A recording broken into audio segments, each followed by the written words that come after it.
Hello students, Tom Russell here. We're going to be learning about bone tissue in chapter 6, the first of a few chapters dealing with the skeletal system. So bone is an organ in our body that's made up of many different tissue types we've learned about.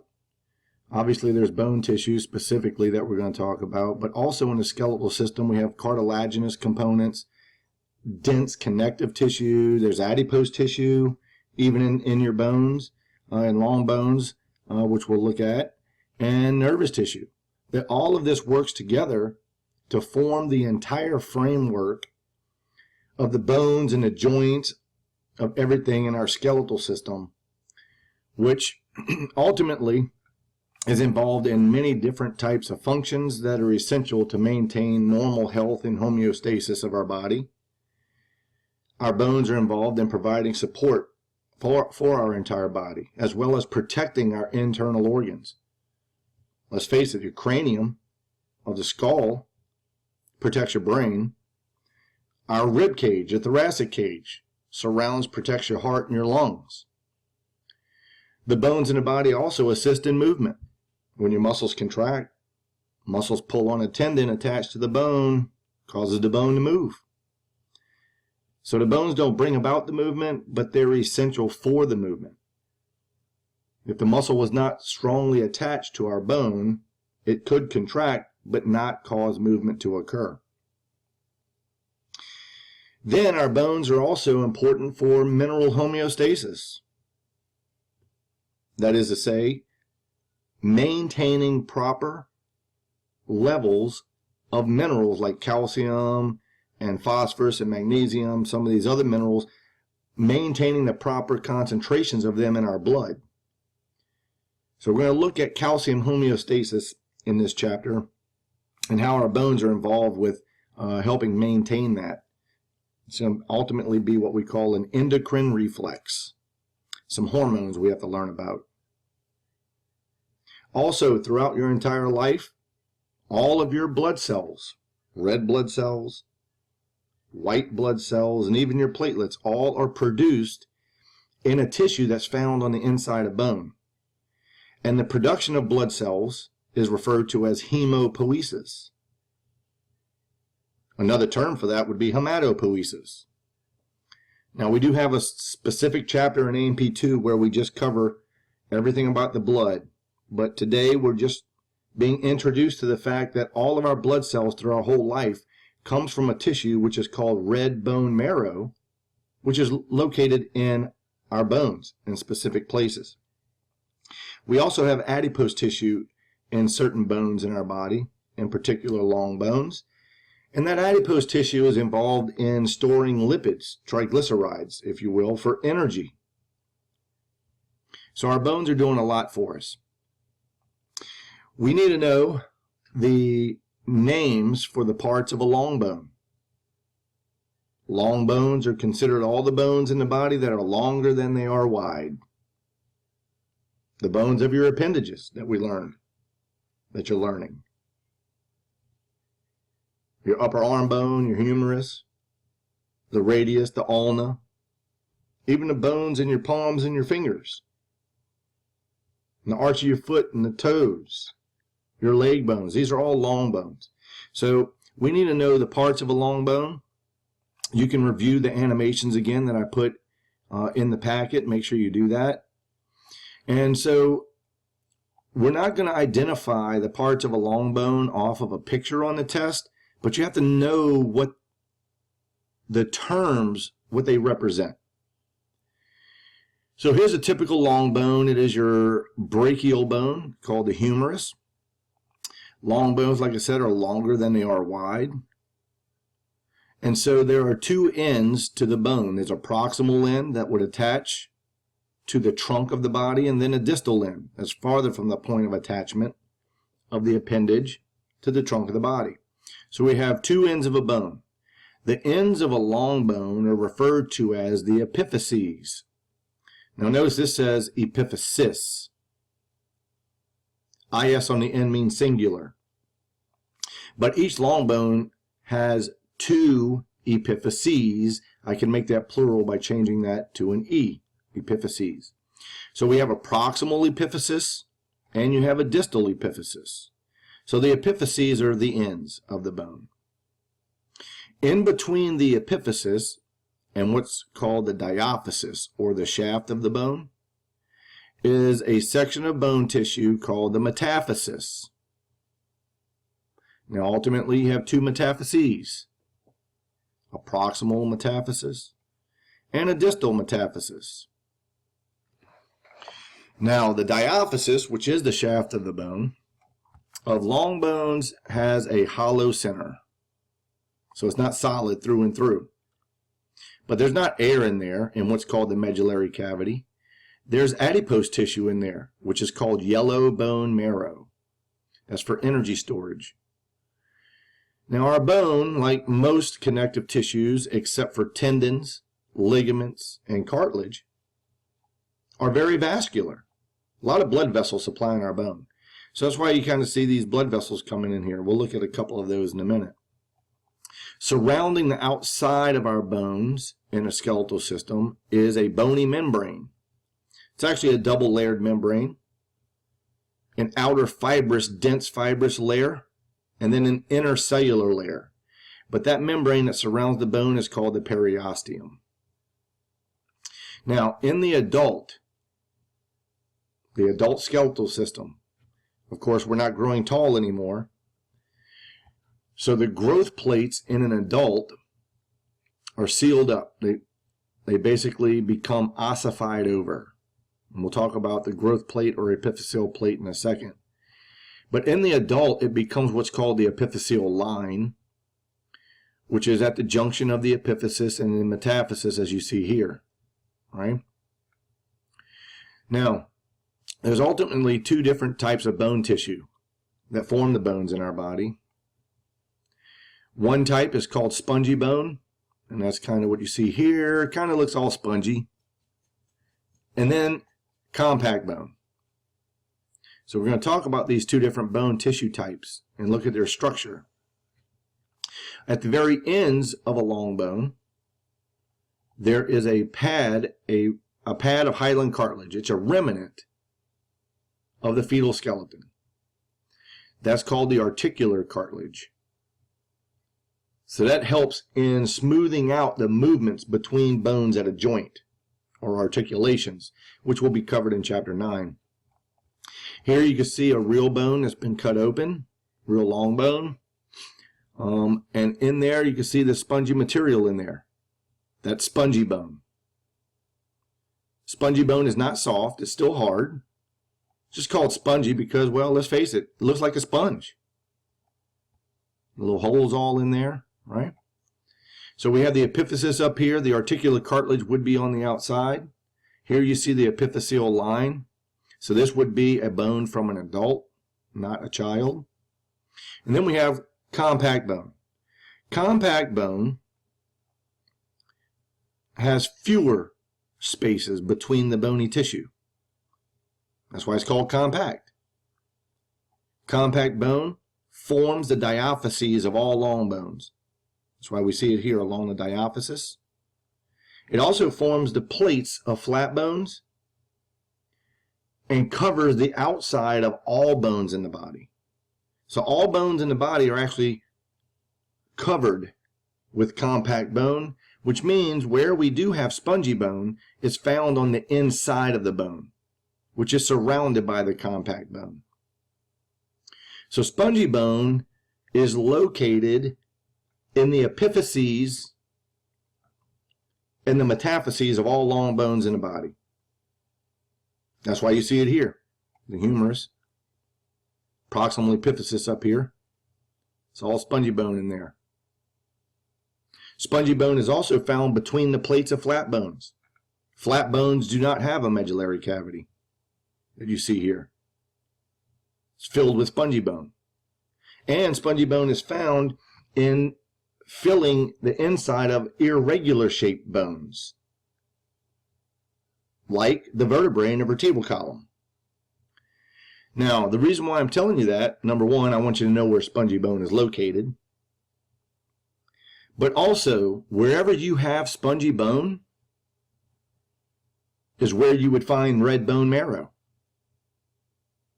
Red bone marrow is the tissue where all of our red white cells and platelets, our blood cells, where they originate from throughout our entire life. So red bone marrow is going to be located in the same places that we have spongy bone. The epiphyses of long bones, in the plates of flat bones, and in the irregular shaped bones. Spongy bone, we have red bone marrow in there. Now the bony matrix itself, in both spongy and compact bone, is made up of water, protein fibers, collagen we learned about, and in this case, the ground substance is a crystallized mineral salt, mainly calcium salts, calcium phosphate salts. But there's calcium, phosphate, magnesium, manganese, several other trace minerals found in our bony matrix. The collagen in our bone makes our bone somewhat flexible. The crystallized mineral salts makes our bone hard. So bone is a hard connective tissue. You learned in chapter 4. There are 4 basic types of cells that are located in our bony tissue. We have the osteoprogenitor cells, also called osteogenic cells. The osteogenic or osteoprogenitor cells are the stem cells that have the ability to differentiate and develop into other types of bone cells. In particular, they develop into osteoblasts. Osteoblasts are the bone cells that make new bony matrix. They secrete the new bony matrix, and since they do that, we call osteoblasts bone building cells. These are the cells that make new bone tissue, osteoblast. Osteoblasts, as they're making the bony matrix, basically trap themselves in a little bitty hole called a lacuna. And once they're trapped in their little house, their lacuna, they then develop into the mature bone cell, which is called an osteocyte. So osteocytes are the mature bone cells in living bone tissue. These are the cells that exchange nutrients and waste to and from the blood with the bone. And lastly, we have these cells called osteoclasts. Osteoclasts are the exact opposite to osteoblasts, because osteoclasts are involved in remodeling bone and causes the bone to break down. We call that bone resorption. So osteoclasts actually break down bony matrix, and in so doing can release the calcium that's stored in the bony matrix. So osteoclasts break bone tissue down. Osteoblasts build bone tissue up. So we would call these two cells antagonistic. Cells that do opposite things, or hormones that achieve opposite physiological responses, are referred to as being antagonistic to each other. So osteoclasts build the bone tissue up, and osteoclasts break it down. And that's going to be important in our calcium homeostasis or mineral homeostasis endocrine reflex loop or homeostatic feedback loop that we have to talk about. So here's a little diagram that represents the cell types. Osteoprogenitor cells develop into the osteoblasts. Osteoblasts build a new bony matrix, and in so doing they secrete all of the fibers and the the mineralized salts out into the extracellular space, and they trap themselves in a little hole. That's called the lacuna. Once they lay down bony matrix all the way around themselves, the osteoblasts then develop into the osteocyte. The osteocyte is the mature cell in the bony tissue. It maintains the life of our bone. Osteoclasts are the cells that break down bone tissue and release the minerals from the extracellular matrix, and we call that bone resorption. Bone resorption. And notice the word does not say reabsorption. It's called bone resorption. So these cells break the bone tissue down. Osteoblasts build the bone tissue up. So let's talk about compact bone and spongy bone and look at their structure a little bit more closely. Compact bone is good for protection and support. Very strong, sturdy, hard, dense portions of our bone. Spongy bone is still hard, but it's lightweight because there's more holes, spaces between the areas where the bony plates are located. So this tissue, spongy bony tissue, is good for the tissue support within the bone. So it helps maintain the strength of our bone, but still being lightweight, so it's not as heavy. You can look at these two animations dealing with the bone tissue, compact and spongy bone, and we'll look at the structure here. Now, again, I'm not putting this picture on the test, but we have to know what the structures are and the names of the structures that make up something called an osteon. So let me show you what we're looking at here. This is a diagram showing a section of bone that has been taken out of the diaphysis of a long bone. So this would represent the diaphysis of a long bone. We take a little section out and enlarge it, and this is what we would see. So around the outside or the perimeter of the bone, you have the periosteum. Remember, I said there were two layers to it. Outer fibrous layer and an inner cellular layer, or the osteogenic layer. Inward from that, we see in compact bone, from here to here is compact bone, forms the diaphysis of all long bones, the plates of flat bones, and covers the outside of all bones. Compact bone is made up of these structures referred to as an osteon. Osteons have what we call a central canal. These canals allow blood vessels, arteries, and veins, nerves, and lymphatics to go up and down through the bone tissue. Radiating outward from the central canal are layers or rings of bony tissue. The rings or layers of bony tissue are referred to as lamellae. And around an osteon, these lamellae are referred to as concentric lamellae because one layer of bone tissue is smaller than the outer layer is bigger in diameter, the outer one is bigger in diameter. They are concentrically placed circles, which almost resembles a tree that's been cut in the osteon. Now, you also, in the layers or lamellae, you have the lacunae. So let's look at this little area right here that's enlarged. We see the bony matrix out here. We see this strange looking cell. This is the mature osteocyte. It's living inside of its hole of the bony matrix called the lacuna. That's singular.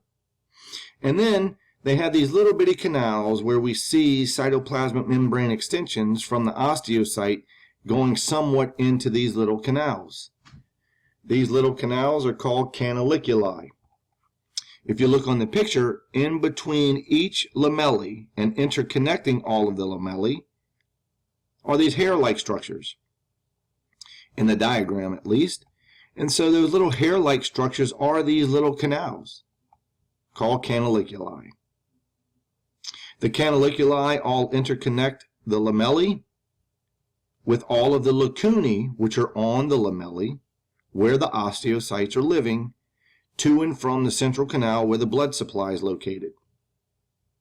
So we have a constant diffusion of fluid and solutes and nutrients from the blood in the central canal through the canaliculi to each lamellae, to each lacunae, where all the osteocytes are living.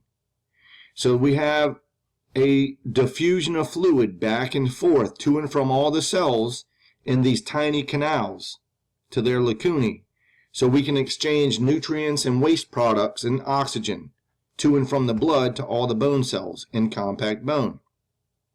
Since there are very few spaces in compact bone, the cell and some of the cells are relatively far from the blood supply. We have to have this osteon system of these canals and lamellae and lacunae set up to a central canal to allow the exchange of nutrients and waste products so the cells can live. We then see, just on the inside of the diaphysis and more towards the epiphyses of long bones, we would see spongy bone. So over here, on this side of the picture, represents spongy bone. Look, it looks much different. All these little holes in here. We don't see that in compact bone. So what I want to do is show you a plate of spongy bone, and let's look at what's in there. So spongy bone is made up of these irregular plates of bony matrix, bony tissue, and these are called trabeculae. Trabeculae contains lamellae, which are little rings again of bony matrix, and on those lamellae we have the lacunae, the holes if you will, where the osteocytes are living. Interconnecting each lamellae and thus the lacunae where the osteocytes are living are canaliculi. But the major difference here is there's no central canal. We don't have a true osteon that makes up the plates of spongy bone, the trabecula of spongy bone. There's no true osteon. We also see osteoblasts that can lay down new bony matrix, and osteoclasts which can degrade the bony matrix and release the minerals from the extracellular matrix when we need those cells to do so.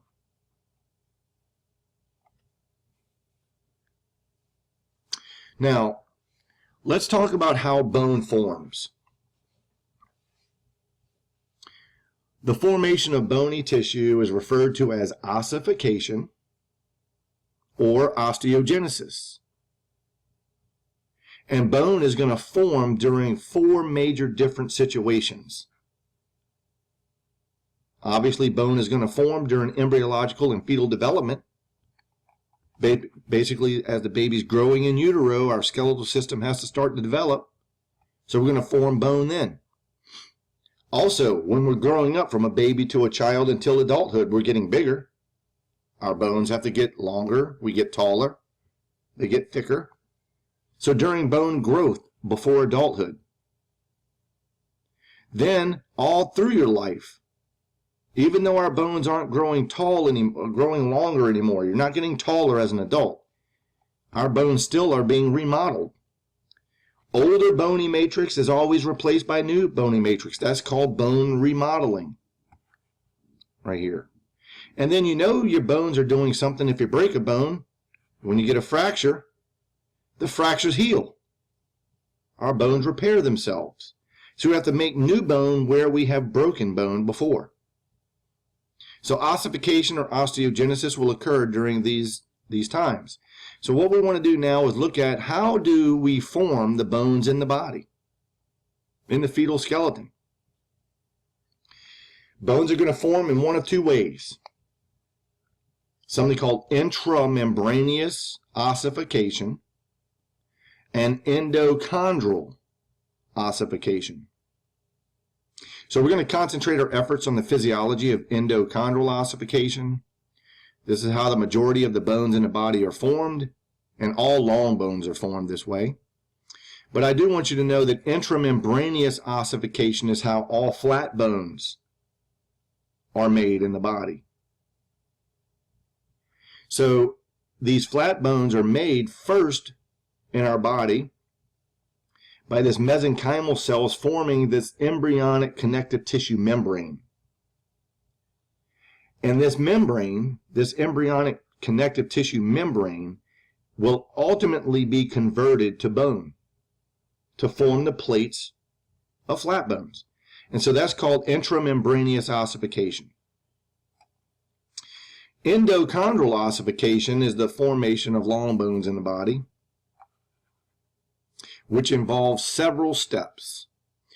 So The steps involved in endochondral ossification, which is defined as the replacement of cartilage with bone, has to first start out as cartilage. So if we're going to replace cartilage with bone, we have to form cartilage first.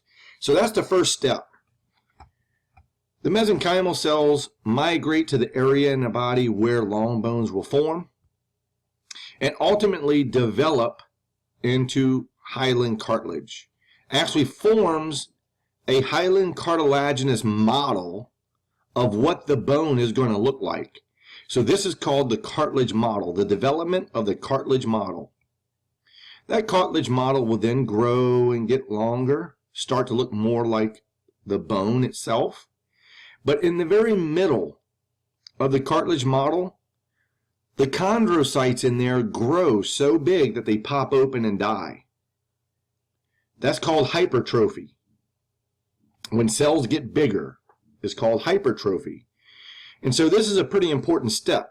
The cells grow, they get too big like an overfilled water balloon, they pop, they die, and then the matrix, which is left behind, becomes calcified. So the cartilage in that area becomes calcified. During that time, something called the bony collars begin to form, some compact bone developing on what will become the diaphysis. And we have then the development of the primary ossification center when what is called a nutrient artery perforates the diaphyseal area of what will become the bone. This blood supply is pretty important because it's going to supply the cells and the nutrients and everything that is required to replace the cartilage with bone. And so what are the cells involved with that then? Well, osteoclasts come in here and clear out a medullary cavity. Remember, they degrade calcified matrix. In this case, it's calcified cartilage. In other cases, it's obviously the calcification of bone. So the osteoclasts are going to degrade the calcified cartilage in the middle. Osteoblasts are going to lay down the compact bone that becomes a diaphysis. So since bone will develop here first, we call that the primary ossification center.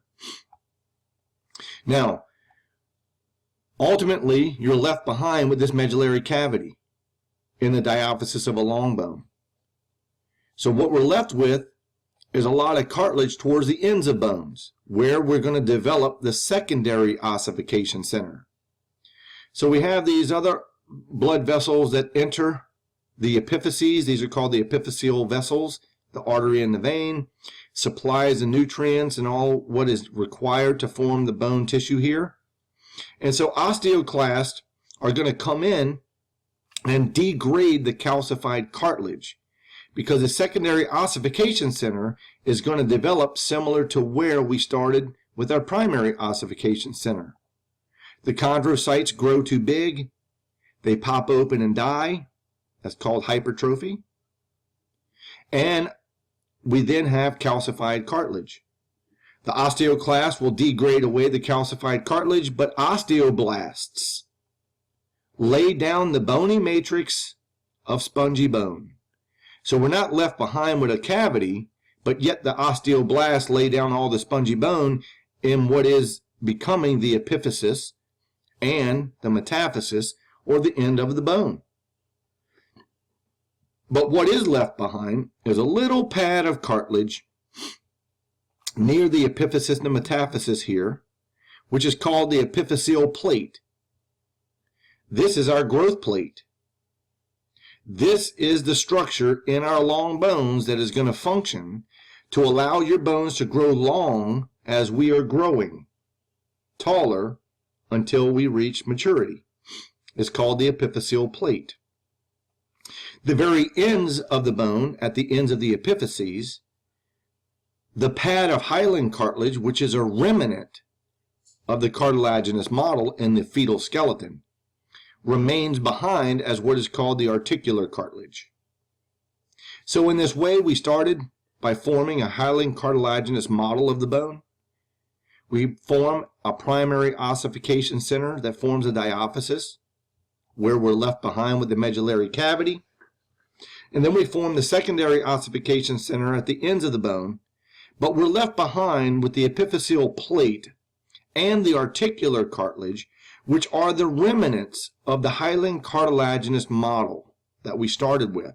So these two structures, the articular cartilage and the epiphyseal plate, are hyaline cartilaginous structures. Now, the epiphyseal plate has 4 principal zones in it, and we need to know what those zones are. And so let me show you what we're looking at here. An X-ray up here at the top. I know this would be an X-ray of a child or a young person that is still growing tall, because this is the distal epiphysis of the femur right here. And so what I see in the middle is this dark little line area. So what you may already know is that when you take an X-ray, the dense tissue of bone absorbs the X-rays, and it actually forms a shadow, and that's what we see here as the bone tissue. But all soft tissue structures do not absorb the X-rays, and they pass to the film, and we see darker areas. So I know this is cartilage right here. So I know that's the growth plate, the epiphyseal plate. So if we look at the epiphyseal plate, this would be the distal epiphyseal plate. The zones start down here, which is down towards the, obviously pointing down towards the epiphysis. This zone is called the zone of resting cartilage. The zone of resting cartilage is the zone of the entire plate that anchors the plate to the epiphysis of the bone. We then go up the plate, at least in this case, until we get to the area where the cells, the chondroblasts, are dividing and dividing and dividing. This is called the zone of proliferating cartilage. They divide via mitosis. If their mitotic rate is faster, then you grow taller quicker. That would happen at times of a growth spurt. When you're not going through a growth spurt, they're dividing at their slow normal rate, and you're growing slow, and you kind of don't notice it when you're a child. So different hormones are going to help regulate the zone of proliferating cartilage as the cells can increase the rate at which they divide. Now, when they divide, they get pushed, at least in this case, upward for the distal plate. And as they move upward, they're growing. They're getting bigger and bigger and bigger. That's called hypertrophy. And so they then enter the area of zone of hypertrophic cartilage right here. And as they are migrating still further yet, they get too big, their membranes are compromised, they pop open and they die. So what you're left with as these cells pop open and die from the zone of hypertrophic cartilage is calcified cartilage. So this zone is called the zone of calcified cartilage. Now, osteoclasts always degrade calcified matrix. So the osteoclast would come in, degrade just this little bitty section. Osteoblast would come in behind them and lay down new bony matrix. So every time we grow tall, we would grow tall by the length of the zone of calcified cartilage. And then that forms the new bone of the diaphysis. So notice this is the distal epiphysis. This is the diaphyseal side of the plate. The diaphysis is up here. The zone of resting cartilage is at the bottom, and it's anchoring the plate to the epiphysis. But if you look at this picture over here, this is a diagram of the proximal epiphysis of the humerus. This is the femur. That means this would be the tibia down here on this picture. This would represent the humerus. And since this is the zone, since this is the proximal epiphysis, the zone of resting cartilage is at the top. So the plate is exactly flipped over, because the zone of resting cartilage has the job of anchoring the plate to the epiphysis of the bone. So it has to be flipped over. The epiphysis is up here. The distal plate, though, it's exactly flipped in the opposite direction. The zone of resting cartilage is down here, anchoring the entire plate to the epiphysis, which is at the bottom. So that's why the zones are reversed.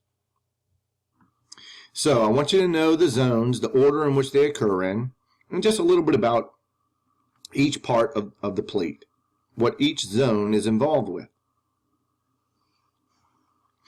I put here some little interactions or animations dealing with bone growth and remodeling, so you can review those.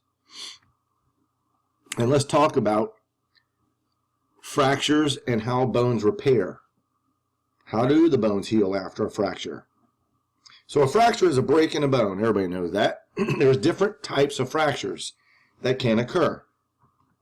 As far as the healing process is concerned, there's 3 different phases that are involved in repairing the bone. Within those 3 phases, there's actually 4 steps. So the phases that are involved include the reactive phase. This is the early phase, which brings about the inflammatory response. Inflammation is the first response to any tissue trauma to begin the healing process, the inflammatory phase. So the reactive phase has to happen first. We then have the reparative phase. The reparative phase begins the repair of the area of the bone that is broken, which includes 2 different processes. The reparative phase first begins the formation of a cartilaginous callus. It's called the fibrocartilaginous callus, to help bind the broken bone edges together. This allows for the healing process of the bone to begin. That fibrocartilaginous callus ultimately is converted into a bony callus. This is being produced by the osteoblasts. Now that bony callus has to undergo some remodeling. So we have one last phase, it's called bone remodeling. And so the callus is remodeled to make the bone look as much like the original bone as possible, and not a big ball around where the break was located. It's not 100% effective, but it is pretty good. So here's what the pictures look like. We have 3 phases: the reparative phase, inflammatory phase, if you will. The reactive phase or the inflammatory phase, the reparative phase, which includes 2 processes, and then we have to remodel the bone. So during this inflammatory phase, we actually form what is called a fracture hematoma. Remember, bones are very vascular, so you're going to get a lot of bleeding. There's going to be clotting up in here. And so we form this fracture hematoma. All of this fracture hematoma is where our stem cells will start to produce fibrocartilage. Lay down proteins, cartilaginous matrix. This forms the fibrocartilaginous callus, sealing the bone edges at the broken parts of the bone together. In there, the blood vessels are growing, repairing, supplying nutrients, removing waste products. So this is more of a soft callus. So your bone begins that repair in that area. Then the fibrocartilaginous callus is converted into the bony callus. So there's various spongy, bony trabeculae being laid down here. Ultimately, compact bone will be converted in the diaphysis, or depending on where the break was located, into what we call the bony callus. The bony callus is hard. The fibrocartilaginous callus is soft. But notice the bony callus, we can still see the area where the break used to be. It's kind of a bump. All of this is going to be remodeled. Osteoclasts will break down bony tissue. Osteoblasts will rebuild it up.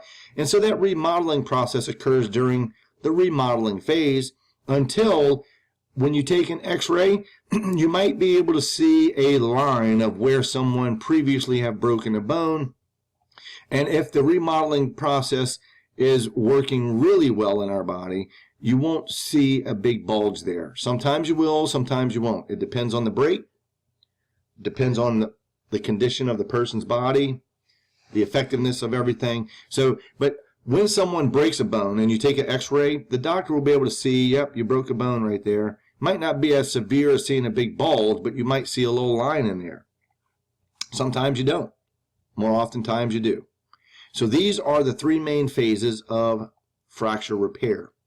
So review that in your book. Excuse me. Now, I want you to know the names of the different types of breaks, and just a little bit about their description. So we can have an open break, or what's called a compound break. So someone breaks a bone and the bone sticks through the skin. That's called a compound break. A comminuted break is a break where the bone is shattered and we get little bitty bony fragments in the area. That's called a comminuted break. A green stick break.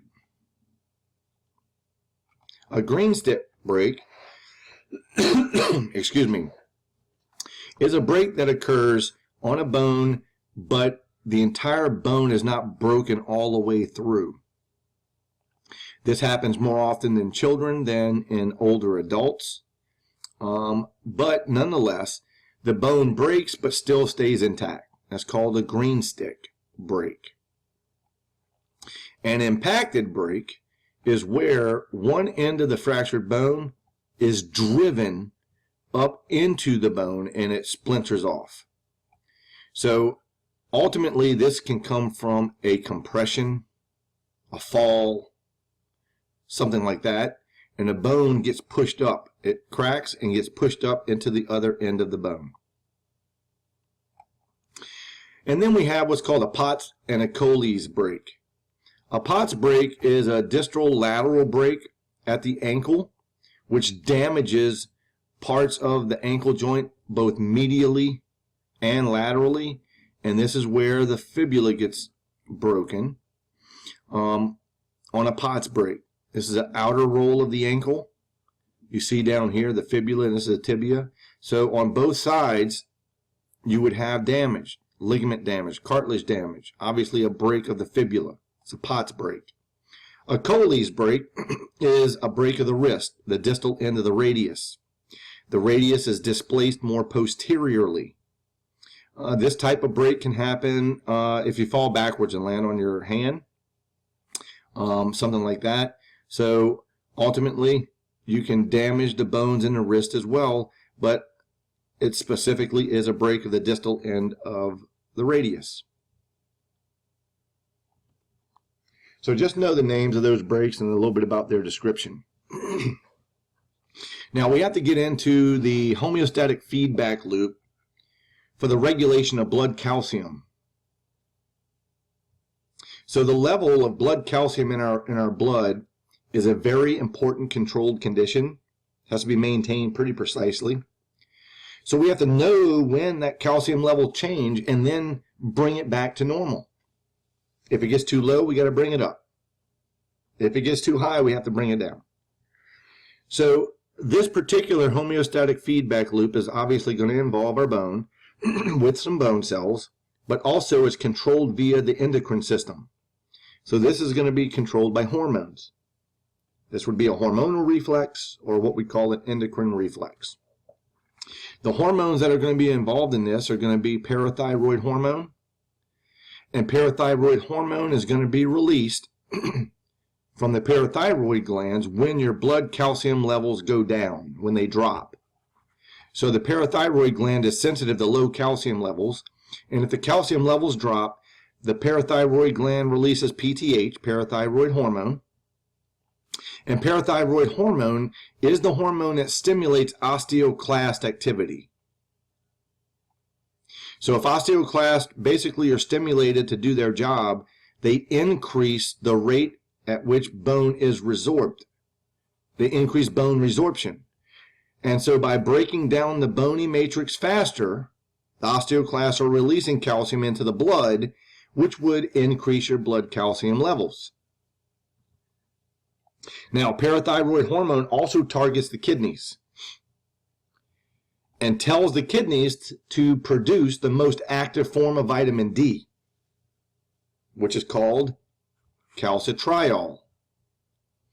Calcitriol is important in allowing us to absorb calcium from the foods we eat in our intestine. So if our blood calcium levels are low, we better absorb a maximal amount of calcium from our foods that we're consuming. Calcitriol is responsible for that calcium absorption in the gut, in your gastrointestinal tract.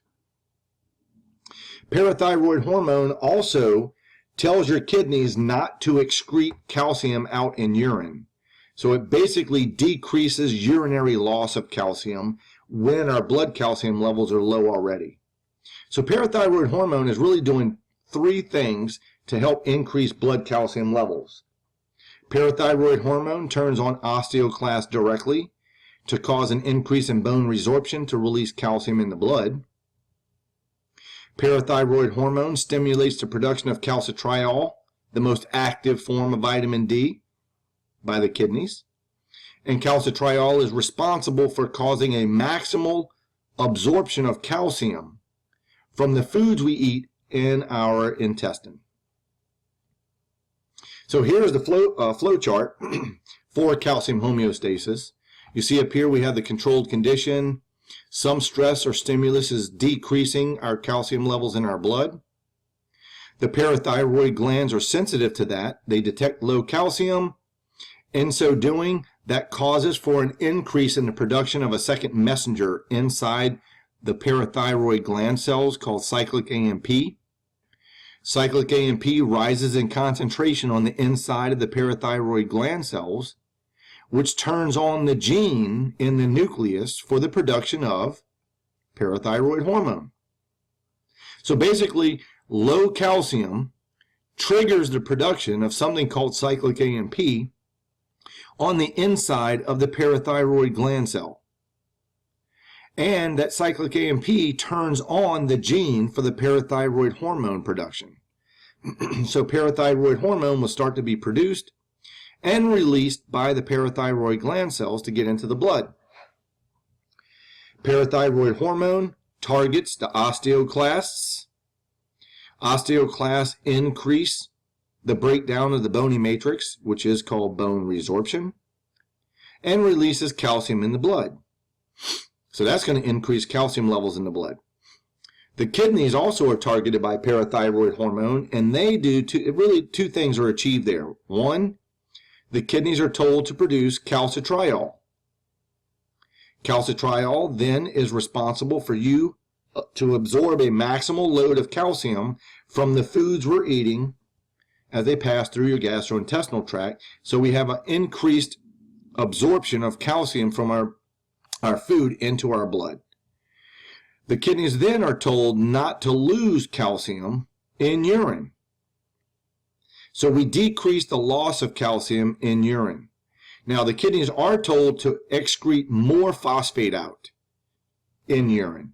So we actually decrease the loss of calcium in urine, but we increase the loss of phosphate in urine.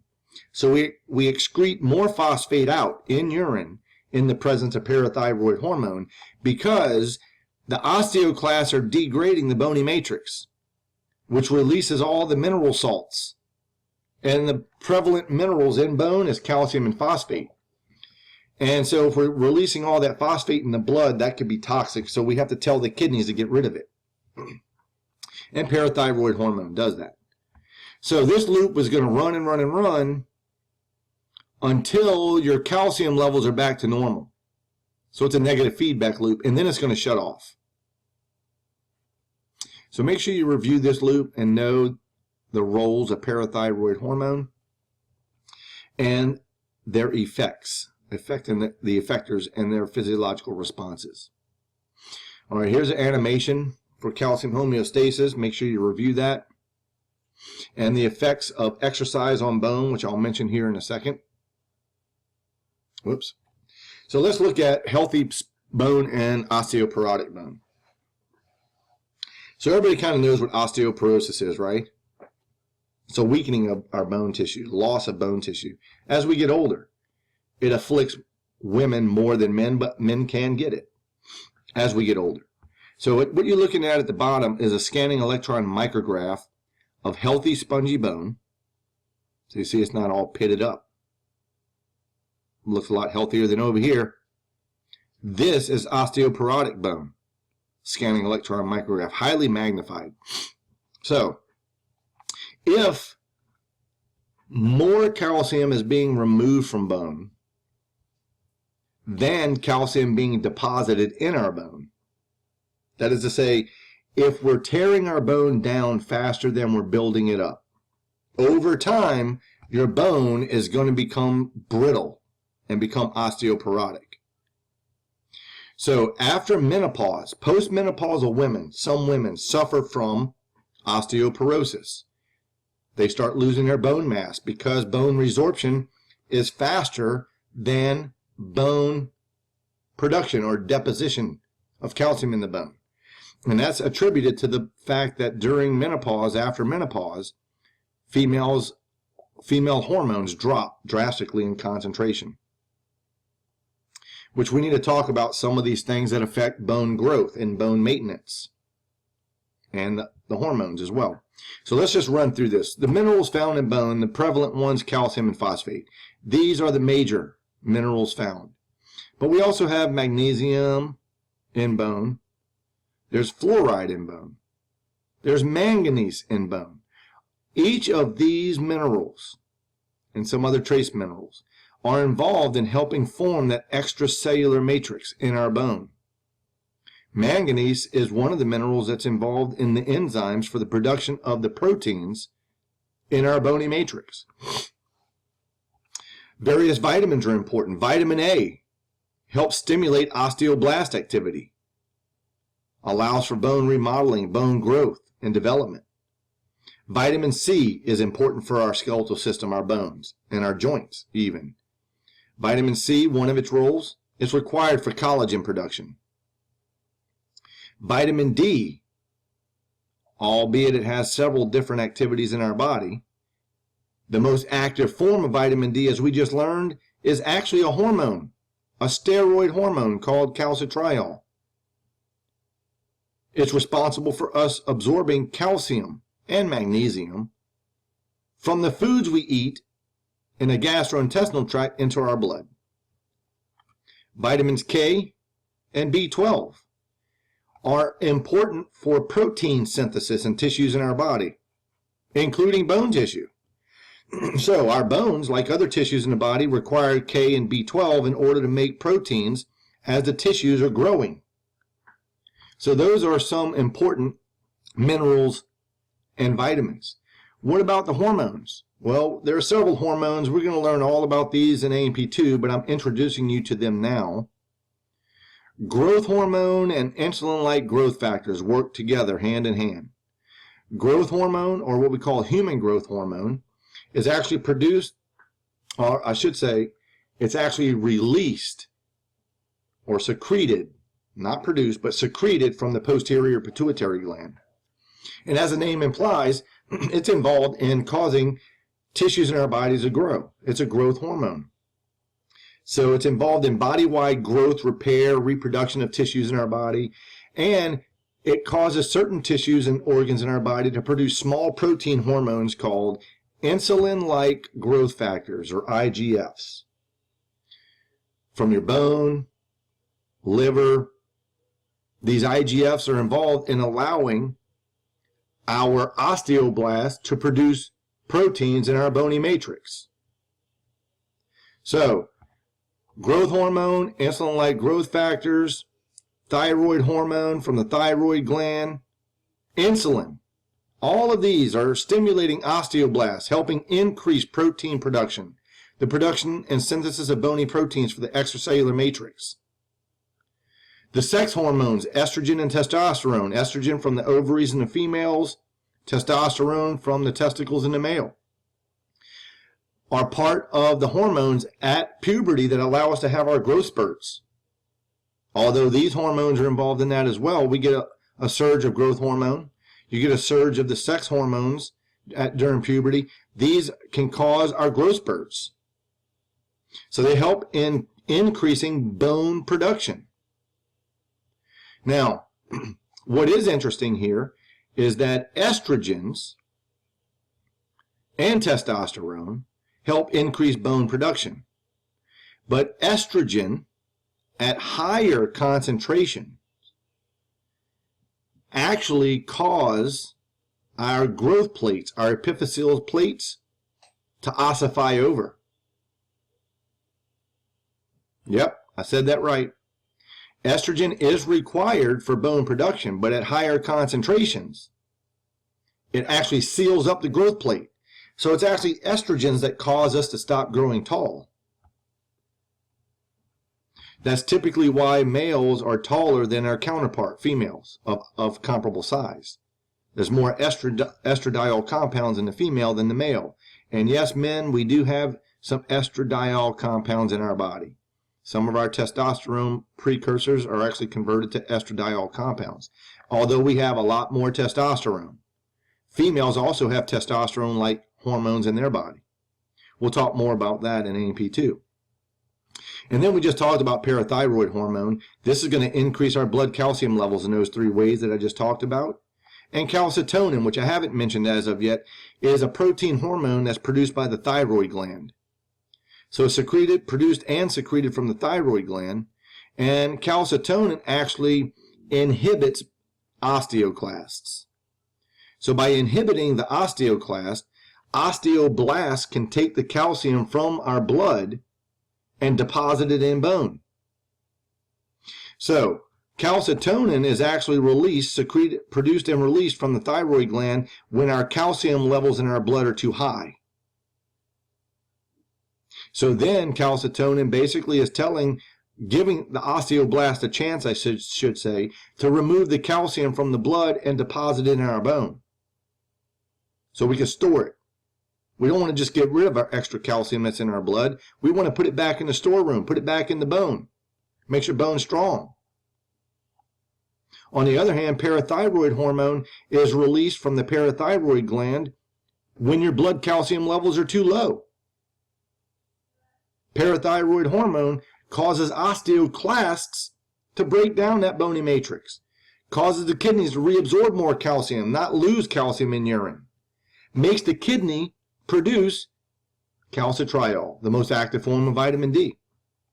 So parathyroid hormone is trying to increase your blood calcium levels, while calcitonin is trying to decrease your blood calcium levels. So these two hormones are antagonistic to one another. PTH increases calcium, and CT, or calcitonin, decreases blood calcium level. Now, whenever you're exercising, weight-bearing loads predominantly, but aerobic athletes, runners, and whatnot can also strengthen their bone. When we put applied pressure on by our muscles contracting, trying to pull on a bone, that increased pressure and stress on certain parts of our bone causes osteoblasts to lay down bony matrix in those areas, along what are called lines of stress. It makes your bone denser and stronger when you work out. So people that are bedridden for whatever reason, maybe they can't move around, they have some ailment, their bones actually start to decrease their mass. They lose bone density. We also lose bone density as we get older because the sex hormones start to drop. Some of the other hormones that I just mentioned start to go down. Especially in females at menopause and thereafter, the ovaries stop making the estrogens. So by not making those estrogens, the osteoclast activity outpaces osteoblast activity. So we're degrading more bony matrix faster than we're building it up, which leads to osteoporosis.